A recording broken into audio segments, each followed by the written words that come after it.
Hello traders, स्वागत है आप सभी का आपके अपने YouTube channel trade with Aditya पर।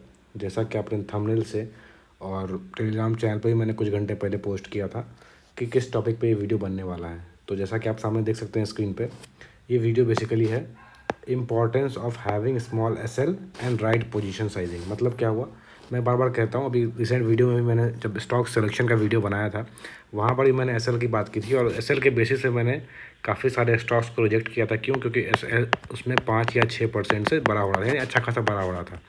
अब ये क्यों इंपॉर्टेंट है कि छोटा एसएल रहे, इसके बारे में बात करेंगे। छोटा एसएल या बड़ा एसएल रखने से पोजीशन साइज़ पे क्या असर पड़ता है और पोजीशन साइज़ के क्या इंपॉर्टेंस है वो भी डिस्कस करेंगे। डिफरेंट पोजीशन साइजिंग में आपके पोर्टफोलियो पे क्या असर पड़ता है। देखो, अल्टीमेटली क्या है हमारा गोल है हमारे पोर्टफोलियो को मूव कराना, यानी हमारा जो अकाउंट है उसको बढ़ाना। हमारा ये पर्पस नहीं है कि मुझे XYZ कोई स्टॉक है, इसी स्टॉक से पैसे कमाने, मुझे अल्टीमेटली पैसे कमाने हैं।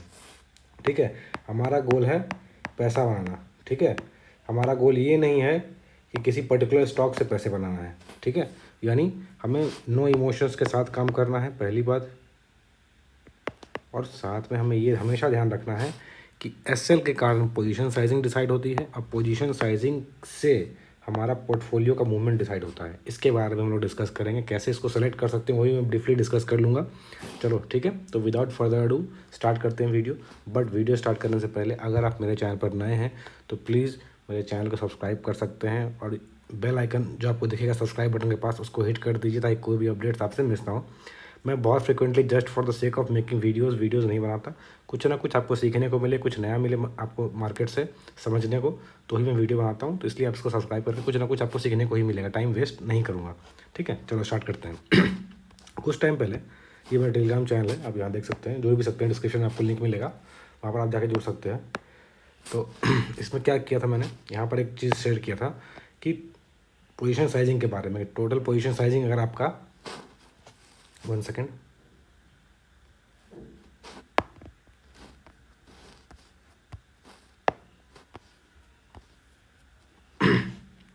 यहाँ पर देखो पोजीशन साइजिंग, यहाँ पर क्या बात की थी मैंने कि पोजीशन साइजिंग आपका डिपेंड करता है 20%। अगर पोजीशन साइजिंग किसी एक ट्रेड में, मान लो ट्रेड 1 में आपने 20% लिया, यानी 1 लाख के पोर्टफोलियो में 20,000 का ट्रेड लिया है, तो अगर इसमें 10% मूव आता है तो कितना हो जाएगा, आपको 2% आपका पूरा पोर्टफोलियो मूव करेगा। ठीक है, उसी तरह से यहाँ पर दिखा 5% stop loss on position equal to 1% of total trading capital. ठीक है, इसी तरह से अगर आपका पोजीशन साइजिंग छोटा है तो आपको बड़ा स्टॉप लॉस लेने का स्कोप रहता है। मान लो आपने 5% का आपका, देखो अल्टीमेटली हमारा गोल क्या है, मैं रूल जब बताऊंगा तो मालूम चलेगा।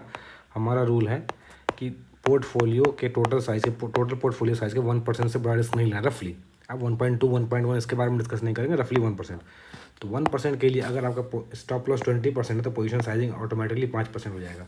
तो यहाँ पर क्या है, आप कहने के लिए चलो ठीक है, कहते हो सर ये बड़ा स्टॉप लॉस बनता है तो मैं इसमें क्वांटिटी कम रखूंगा, बट क्वांटिटी कम रखने से क्या आपका पोर्टफोलियो सिग्निफिकेंटली मूव करेगा या नहीं करेगा, यही असली कैच है यहाँ पे जो मैंने यहाँ मेंशन किया है। ठीक है, इसी को डिस्कस करेंगे अभी हम लोग।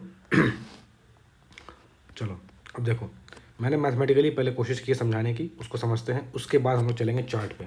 पहले समझो यहाँ पे, ये बहुत बहुत बहुत इंपॉर्टेंट है, वेरी वेरी इंपॉर्टेंट। ठीक है, तो इसको स्किप नहीं करना, यहाँ पर बहुत ध्यान से देखना और फास्ट फॉरवर्ड करना, इसको ध्यान से देखना, नोट कर देना। यहाँ पर देखो क्या समझा रहा हूँ मैं, हो सकता है आपको ये दिख रहा हो, अगर नहीं दिख रहा हो मैं जूम कर देता हूँ। देखो यहाँ पर सबसे पहले डिस्कस क्या कर रहे हैं, कैपिटल हमारा क्या है 1 लाख। ठीक, रिस्क क्या मैंने बताया, रफली 1%। अब 1%, 1.2, 1.5 वो ठीक है, मान के चलते हैं कैलकुलेशन के लिए 1%, यानी 1,000 का। ठीक है, 10 ट्रेड किसी ने लिए, मान सकते हैं 10 ट्रेड उसने लिए, उसका रैंडमली बता रहा हूँ मैं, 10% किसी ने बना, किसी -7, इस तरह से टोटल। अब अरिथमेटिकली उसको दिखेगा कि 16% के प्रॉफिट में है। ठीक है, मैंने यहाँ पर 1 2 3 4 और 5 यानी 50% एक्यूरेसी लिया है। कोई बड़ी बात नहीं है, 50% एक्यूरेसी हो सकता है, 100% पर नहीं जाना है, 50% पे रैंडमली कोई प्रॉफिट्स हैं। ठीक है ना, अब यहाँ पर देखो, ये आपको दिखेगा कि ये तो 16% के प्रॉफिट में है, तो ठीक तो है, बट नहीं। मैं यहाँ पर क्या कह रहा हूँ कि आपने 1 लाख का ट्रेड लिया, पहला ट्रेड लिया जिसमें आपने फुल कैपिटल से ट्रेड कर रहे हो। ठीक है, यहाँ पर ध्यान दो, लेफ्ट साइड वाले में फुल कैपिटल से ट्रेड कर रहे हो, इस पे ध्यान दो, और इधर ध्यान दो, इस वाले कॉलम पे। 1 सेकेंड, मैं इसको एडजस्ट कर देता हूँ। तो आपको ये वाले कॉलम पे ध्यान देना और इधर लेफ्ट साइड वाले सबसे इधर वाले कॉलम पे। यहाँ अगर देखोगे आप तो आपको मालूम चलेगा कि 1 लाख से उसने ट्रेड किया, 10% बना तो 1,10,000 हो गया, उससे फिर -7% बना उस कैपिटल से, पूरे कैपिटल से ट्रेड किया। इस तरह से हम लोग करेंगे पूरे कैपिटल से जितना भी ट्रेड होगा हमारा फुल कैपिटल से ट्रेड होगा अगर, तो यहाँ पर देखो डिफरेंस क्या आता है 60% तो यहाँ लॉस हो गया इतना, ठीक है। अल्टीमेटली उसको बना कितना, 1,00,000 रफली 8,000 से भी कम, यानी 8% से भी कम उसको प्रॉफिट बना, ठीक है। अब देखो यहाँ पे क्यों मैं कह रहा हूँ ये अरिथमेटिकली नहीं, ये ज्योमेट्रिकली काम करता है।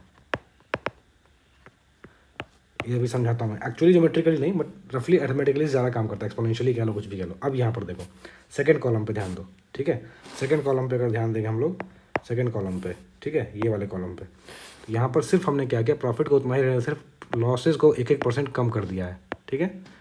कोई बहुत बड़ी बात नहीं, मैंने खुद से ईजाद नहीं किया तरीका समझाने का, बहुत सारे लोगों ने समझा, किताब में भी समझा रखा, बुक में भी समझा रखा, बट यहाँ पर देखो सिंपल तरीके से मैं समझाने की कोशिश कर रहा हूँ, बिल्कुल ध्यान से सुनना। अब देखो सिर्फ 1% क्या, तो अरिथमेटिकली क्या हुआ, हमारा 5% प्रॉफिट बढ़ेगा, अगर 5% लॉस घटा तो प्रॉफिट बढ़ गया 5% अरिथमेटिकली, बट एक्चुअली में क्या हुआ वो देखो, 5% बढ़ना चाहिए था ना, 8% से ये चला गया 14% पे, विच इज़ रफली 70-75% का इंक्रीज़, ठीक है। 5% कम हुआ, बट यहाँ पर एक्चुअली 6% से ज़्यादा का डिफरेंस हुआ। क्यों हुआ, क्योंकि यहाँ पर देखो अगेन फिर से वही काम किया, ये यहाँ पर 10% प्रॉफिट हुआ, अगली बार 6% का ही लॉस हुआ, यानी यहाँ पर देखो थोड़ा सा ज़्यादा पैसा बचा।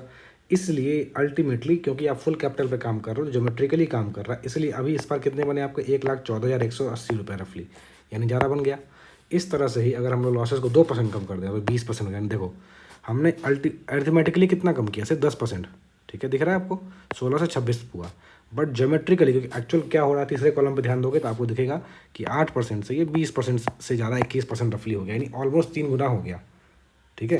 बट यहाँ पर ये डबल भी नहीं हुआ, 16 से 26 हुआ है, बट यहाँ पर ये 3 गुना हो गया। अब बात करते हैं असली, ये वाले कॉलम पे ध्यान देना, ये वाले कॉलम पे, ठीक है, जो राइट साइड वाला कॉलम है, ये वाला कॉलम राइट साइड से पहले वाला, 1 सेकेंड मैं इसको कलर चेंज कर देता हूँ। देखो ये वाले कॉलम पे ध्यान दो, ये वाले कॉलम पे, ठीक है, ये वाले कॉलम पे ध्यान दोगे।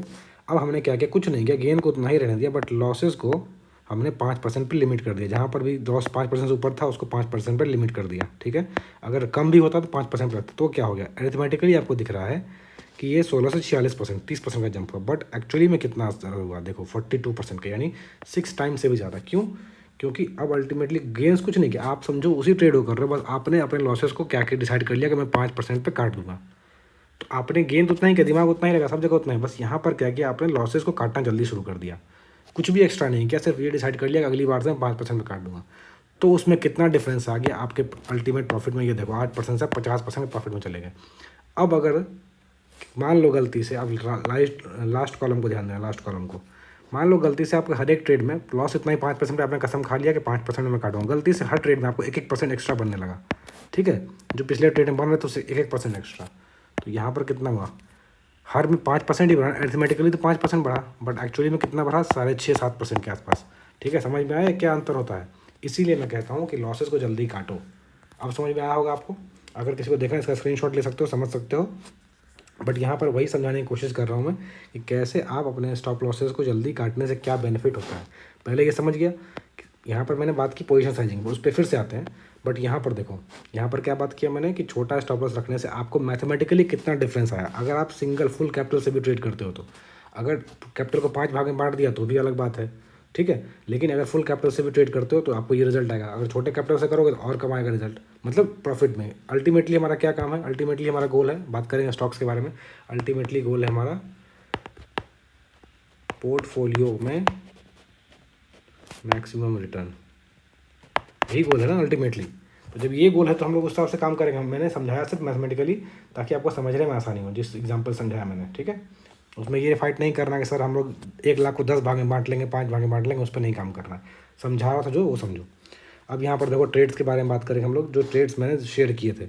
अब इसको कैसे फाइंड आउट कर सकते हैं, सबसे पहले कल वो जो स्टॉक सिलेक्शन वाला वीडियो था उसमें मैंने मेंशन किया ये बात।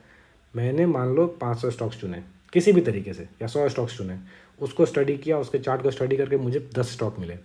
अब मैं उसको ही पूरे वीक देखूंगा, अनलेस से कुछ अचानक से मुझे कुछ खबर मिले, कुछ चार्ट दिख जाए तो अलग बात है। अदरवाइज क्योंकि मेरे पास टाइम कम है तो मैं क्या करूँगा, सिर्फ और सिर्फ उसी में ध्यान दूंगा जो मैंने सेलेक्टेड स्टॉक्स हैं। उसमें मुझे अगर अपॉर्चुनिटी मिलेगी तो मैं उसमें ट्रेड करूँगा। अपॉर्चुनिटी मिलती है, मैं दिखाऊंगा अभी तो लास्ट वीक वाले भी स्टॉक्स में भी। और वहाँ पर अगर आप सही टाइम पर अलर्ट लगा कर रखते हो तो आपको राइट एंट्री मिलती है, और राइट एंट्री के कारण आपको रिजल्ट क्या होता है वो दिखाऊंगा मैं अभी आपको, ठीक है। ध्यान देते हैं। पहला चार्ट, अब जो जो टेलीग्राम पे जुड़े हो या यूट्यूब पे उनको मालूम होगा, ये शेयर किया था मैंने 21 मई को, रफली इस जगह पे ब्रेकआउट कर रहा था, ठीक है, इस जगह पे रफली ब्रेकआउट कर रहा था। अब यहाँ से 20% से ऊपर का गेन हो चुका है ऑलरेडी, बट यहाँ पर अब इसका दूसरा दिए देखो जूम आउट, यहाँ पर एंट्री किया। अब देखो एसएल इसके छोटे बेस के नीचे रखते हैं हम लोग, ठीक है, एंट्री 68.5 पे, एसएल 5 पॉइंट का, ठीक है, gain of 14 points. SL shifting यहाँ पे हम लोग जैसे जब बेस बनता है पहले, यहाँ पर तो कोई मतलब नहीं है बेस शिफ्ट करने का, बट उसके बाद जब सिग्निफिकेंट गेन आ गया तो हम लोग ट्रेलिंग करेंगे, तो हम लोग वहाँ पर रखेंगे जहाँ पर बेस बन रहा है बार बार, वहाँ पर बेस बनाने पर यहाँ स्टॉप लॉस रखेंगे। अब देखो यहाँ पर से फिर गिर, अब यहाँ पर अभी बेस नहीं बना है, बट 5 पॉइंट के बदले 1:3 का ऑलरेडी कम हो चुका है, समझ में आ गया। अब दिखाता हूँ मैं और भी चार्ट्स, ऐसे देखते जाओ। रिलैक्सो का मैंने शेयर किया था यहाँ पर रफली 22 मई 21 मई के आसपास। अब इसका चार्ट देखो आगे क्या हुआ है, ट्रेंड था ये, ट्रेंड लाइन का ब्रेकआउट। अब यहाँ पर देखो इस जगह पर अगर आप एंट्री करोगे सही पॉइंट एंट्री, यहाँ पर मैंने ब्रेकआउट शेयर किया था, यहाँ पर एंट्री पॉसिबल नहीं था। क्यों पॉसिबल नहीं था? कि मिस हो गया, उसका एसएल बड़ा बनता तो हमारा फ़ायदा नहीं होता।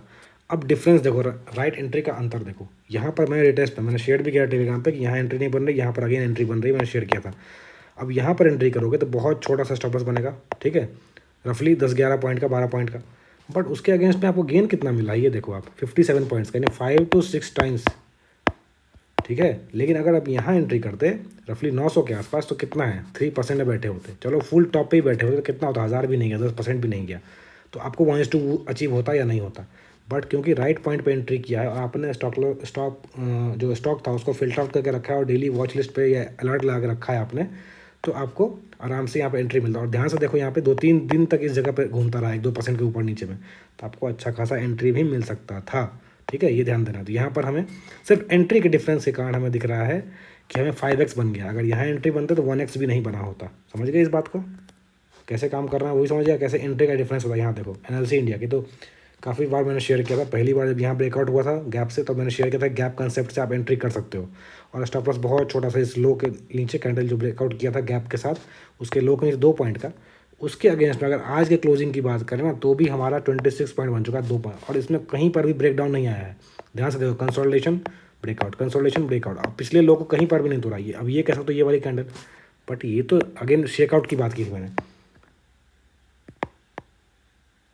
शेकआउट आता इंट्राडे में, अगर उसको रिकवर कर दे तो क्लोजिंग में तो कुछ भी पैनिक नहीं हुआ है, तो ये बात ध्यान रखना है आपको। तो अभी भी अगर क्लोजिंग की बात करेंगे, अब यहाँ पर अगर इसके नीचे मैंने क्या रखा, इसके नीचे अगर प्राइस का लो खुलता है तो हम लोग फुल एग्जिट कर सकते हैं, बट येट अभी कितना पॉइंट बन गया, 13x, ये खास बात है, सही एंट्री की और सही स्टॉप लॉस की। अब कैप कंसेप्ट में किसी और वीडियो में समझाऊंगा, अगर आप टेलीग्राम पर जुड़े होगे तो मैंने कई बार समझा रखा है एग्जांपल के साथ, बट यहाँ पर अभी समझा नहीं रहा हूँ, हम लोग जिस टॉपिक पर रहेंगे उसी बात करेंगे, ठीक है। अब अगेन देखो स्कॉट्स का मैंने शेयर किया था, अब ये रहा हमारा हाई, ठीक है, ऑब्वियस हाई, 52 वीक हाई, यहाँ पर सबको मालूम चलेगा। आपको स्टॉक्स को अगर डेली स्टडी करते हो या वीकली स्टडी करते हो तो वहाँ मिलेगा। यहाँ पर पहली बार शेयर किया तो आराम से इसके नीचे या फिर बेस के नीचे अपना स्टॉप लॉस रखोगे तो रिजल्ट क्या है वो देखो, जब दुनिया को खबर मिलेगा। यहाँ पर मैंने शेयर किया तो उसके बाद भी जब लाइफ टाइम है, पहली बार मैंने कहाँ शेयर किया था, यहाँ पे, उसके बाद यहाँ पे, ठीक है, क्योंकि ऑल टाइम हाई ब्रेक, यहाँ पर लोगों को नया एंट्री बनेगा तो आपको ऊपर जाने का और चांसेस है। अब यहाँ पर देखो क्या हुआ है, entry, first entry, stop loss यहाँ पर था इसके लिए, यहाँ पर देखो कितना हुआ, इस पॉइंट को देखो, ब्रेकआउट में एंट्री किया तो हमारा 114 पॉइंट का, इस जगह पे 114 पॉइंट का अगर एसएल बना तो ऑलरेडी यहाँ पर 350 पॉइंट अचीव हो चुका है। क्लोजिंग की बात करेंगे, हाई तो और ऊपर है, कहीं पर भी ब्रेकडाउन नहीं है इसमें, सिर्फ ऊपर चलता गया है। तो इस तरह से आप अगर सही पॉइंट पे एंट्री करते हो और छोटा स्टॉप लॉस लेते हो तो आपको फ़ायदा हो सकता है अगर आप चलेगा।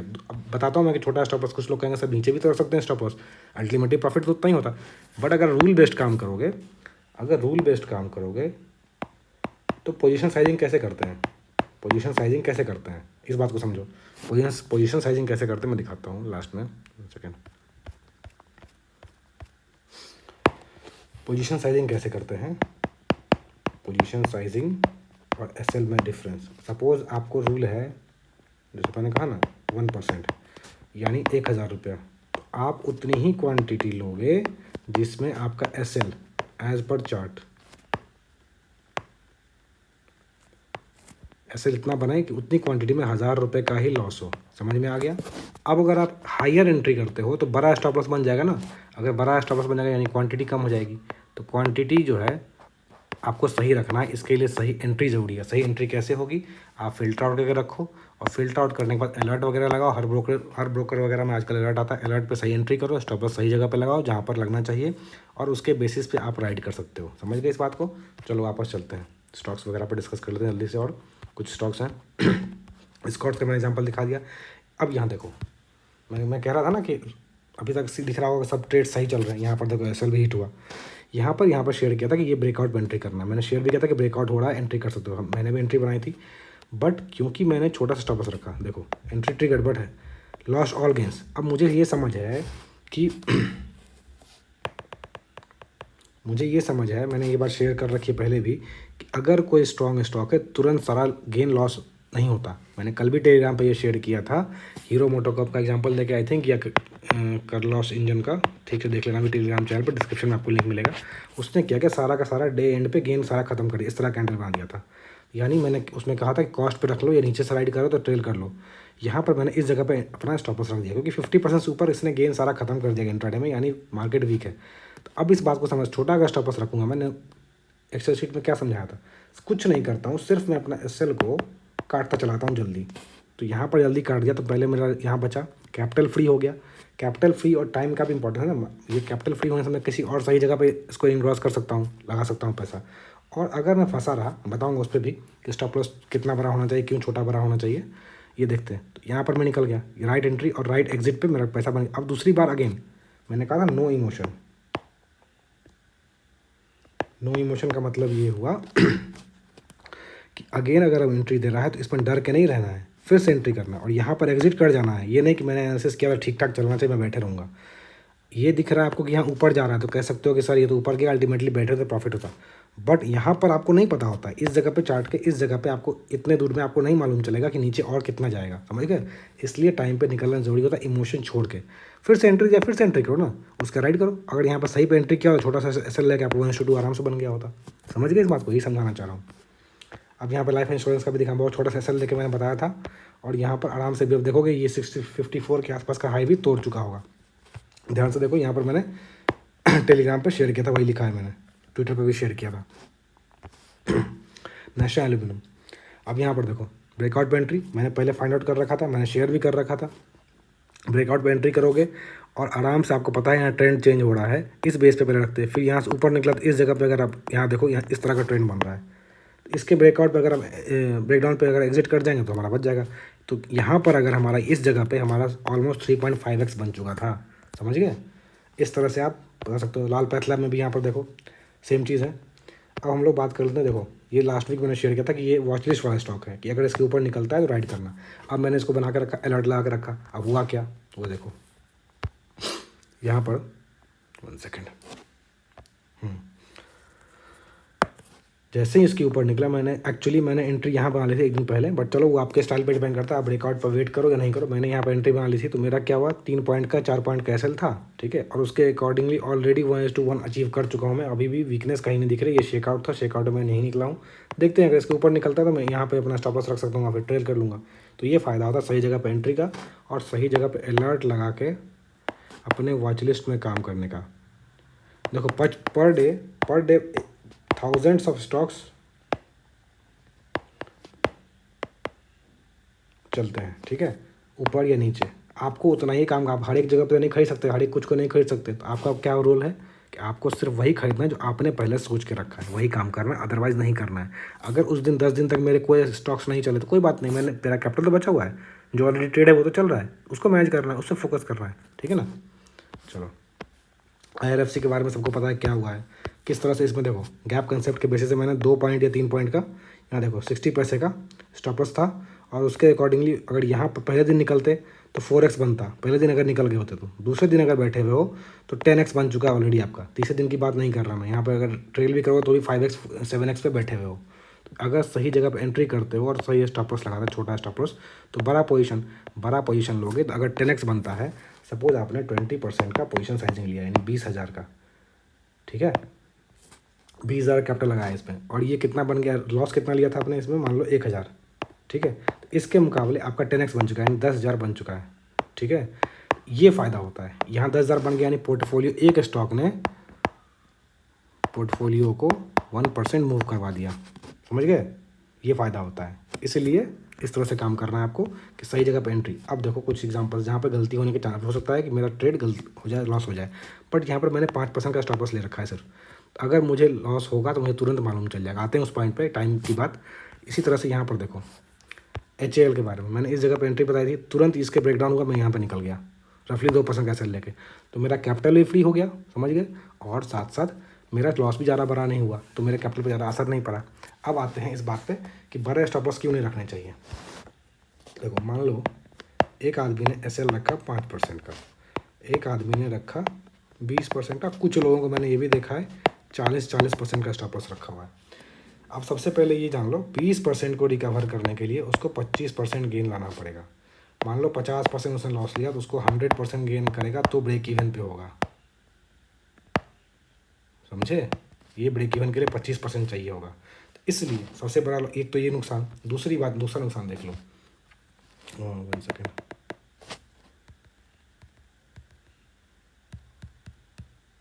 अब यहाँ पर देखो नुकसान क्या क्या होता है। सबसे पहले 5% वाला मूव हो सकता है स्टॉक 2-3 दिन में आपको प्रूव कर दे कि हाँ भाई सही जगह पर एंट्री किया है, तो हाँ भाई तुम गलत थे, राइट और रॉन्ग मुझे तुरंत मालूम चल जाएगा। लेकिन यहाँ पर 20% आने में हो सकता है मार्केट साइडवेज हो जाए, मार्केट फंस जाए, या आपके स्टॉप लॉस के पास आके घूम जाए, बैठे रहो आप, मूवमेंट कुछ ना दे, या फिर आपका 20% है तो आपका रिस्क टू रिवॉर्ड भी कुछ होगा ना। मान लीजिए आप 1:2 पे ही काम करते हो, मैं तो 1:3 1:4 पे भी काम करने बोलता हूँ, बट अगर 1:2 पे भी काम करते हो यानी यू नीड 40% गेन। अब 40% मूव करने के लिए तो स्टॉक को टाइम लगेगा ना, 2 दिन 4 दिन में तो हर स्टॉक नहीं मूव करेगा। हो सकता है 15-20% जाए, उसके बाद निकल के वापस कॉस्ट पे आ जाए, आपके स्टॉप लॉस के पास घूमता चला जाए। तो इससे क्या हुआ, आपका कैपिटल फंसा रहा, आप यहाँ बुक भी नहीं कर रहे हो। मैं बात कर रहा हूँ रूल बेस्ड ट्रेडिंग की, मर्जी की ट्रेडिंग है, नहीं कि आज मन कर गया निकल गया, कल मन कर गया निकल गया, वैसे नहीं। तो यहाँ पर ये रिस्क है। अब जिसका 40% है या 50% है उसको तो 100% या 80% गेन चाहिए होगा ना। अब क्या 80% गेन ऐसे ही होता है? नहीं होता है। तो हमारा काम ये है, हो सकता है 70%, 60% या 40% जाके वापस से नीचे आ जाए, ऐसा होता है कई बार देखा होगा, और उसके बाद खड़ा हो जाए। तो एक तो ये रिस्क है हमारे पास कि हमारा टाइम फंस गया और हमें पता ही नहीं है कि हम लोग उससे निकल पाएंगे कि नहीं निकल पाएंगे, ठीक है ना। ये ध्यान रखना हमेशा कि बड़े स्टॉप लॉस का ये दिक्कत है कि आपका एक तो position sizing, large stop loss का नुकसान,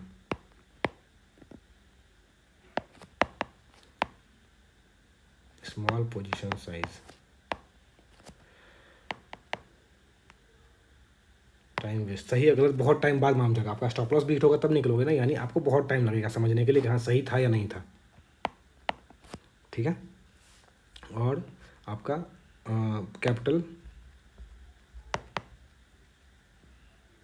ब्लॉक। अब एक चीज़ और समझो, अगर मुझे, आप समझते हैं स्टॉप लॉस को, अगेन ये वाला एग्जांपल में 5%, 20%, 40%, ठीक है।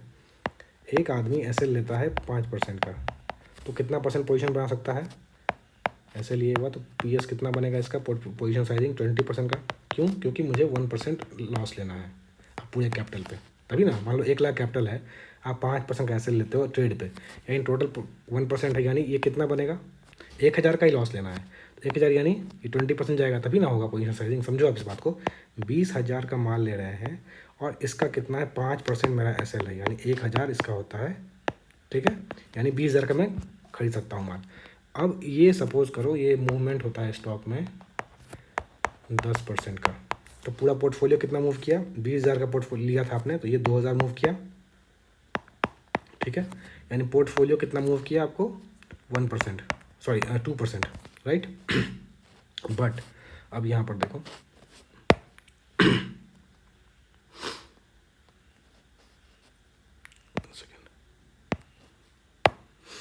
अब अगला ऐसे ले लेता है कोई 10% का, ठीक है। तो ये क्या कर सकता है, पोजीशन साइजिंग 10% रखेगा।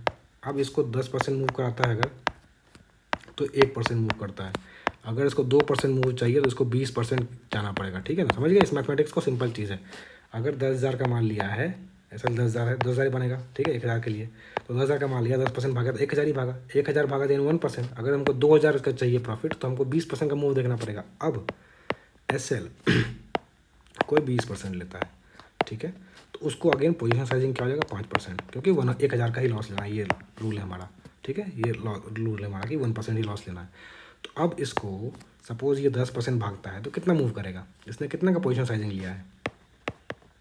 5,000 का, अगर ये 10% भागता है तो सिर्फ 0.5% टोटल पोर्टफोलियो को मूव करेगा। 1% के लिए इसको, अगर ये 10% नहीं, अगर 20% भागता है तो फिर जाके 1% मूव करेगा, और अगर ये 40% भागता है तब जाके 2% मूव करेगा। समझ में आ गया? अब देखो, आप खुद कॉमन सेंस लगाओ, एक 10% का मूव कैच करना आसान है या एक 40% का मूव कैच करना आसान है? कलर चेंज कर देता हूँ। 40% का मूव कैच करना बार बार ईजी हो सकता है, एक आध बार पकड़ा जाए, बट क्या 10% वाला आपको कंसिस्टेंटली कैच कर सकते हो या 40% वाला?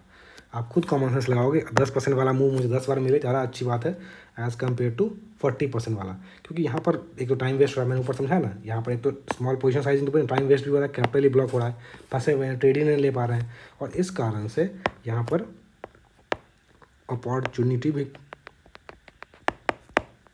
लॉस हो रहा है। समझ गए? कोई और स्टॉक, इसलिए मुझे ऐसा ट्रेड लेना, ऐसा सेटअप लेना है जहाँ पर मुझे राइट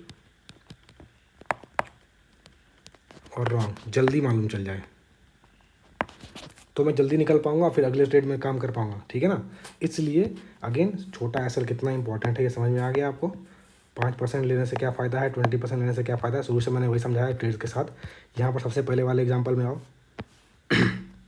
ये एग्जाम्पल में हम लोग यही बात कर रहे थे कि कैसे सिर्फ लॉसेस को कट करके हम लोग कैसे अपने प्रॉफिट को ज्योमेट्रिकली इन्हांस कर सकते हैं, और साथ साथ यहाँ पर पोजीशन साइजिंग की बात की थी, और लास्ट में मैंने यही समझाया है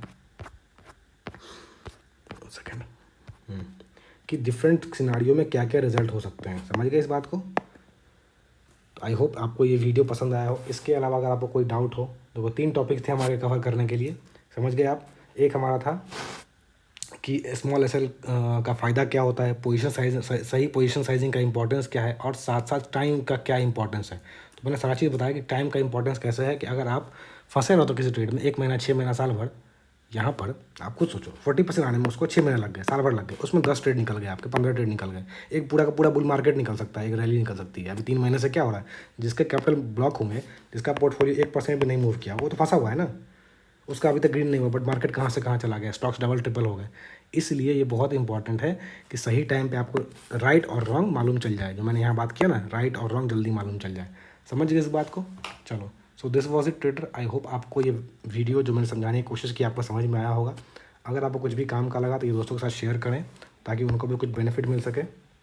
अगर आपको पसंद आए इसको लाइक करिए, दोस्तों के साथ शेयर करिए, और अगर आप मेरे चैनल पर नए हो तो प्लीज़ सब्सक्राइब माई चैनल, और बेल आइकन जो भी आपको दिखेगा उसको हिट कर दे, कोई भी अपडेट्स आपसे मिस ना हो। चलो, और टेलीग्राम का लिंक आपको डिस्क्रिप्शन में मिल जाएगा, अगर किसी को वहाँ जुड़ना है टेलीग्राम का लिंक मिल जाएगा, वहाँ आप वहाँ जाके जुड़ सकते हो। ठीक, चलो, thank you for watching and keep learning.